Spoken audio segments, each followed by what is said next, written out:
காட்சி 5 90களில் பிறந்தவர்களின் பள்ளிக்கூட கடைசி நாள். இடம் பள்ளிக்கூடம். கதாபாத்திரங்கள் 90களில் பிறந்த இரு சிறுவர்கள்.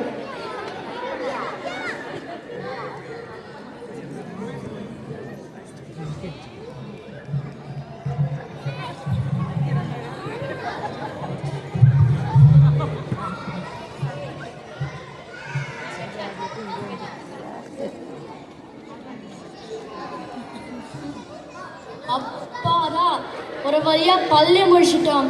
ஆனால் உங்களெல்லாம் பேர் தான் கஷ்டமா இருக்கு. சரி, என்னோட ஸ்லாம் புக் தரேன், எழுதி தாரா. கடைசி நாளில் இங்க் பென் வச்சு சட்டையில் இங்க் அடிச்சுக்கலாம்டா. சரிடா, என்னோட ஞாபகமா உனக்கு ஒரு மயில் இருக்கு கொடுத்தல, அது புத்தகத்தில் வச்சு குட்டி போட்டுச்சான்னு அப்பா பாரு. சரிடா, என்னோட வீட்டுக்கு பக்கத்தில் இருக்க ஃபோன் பத்துக்கு கூப்பிடுறா, நான் நம்பர் தரேன். சரிடா, பொங்கல் தீபாவளி வார்த்தை அட்டை அனுப்புடா. காட்சி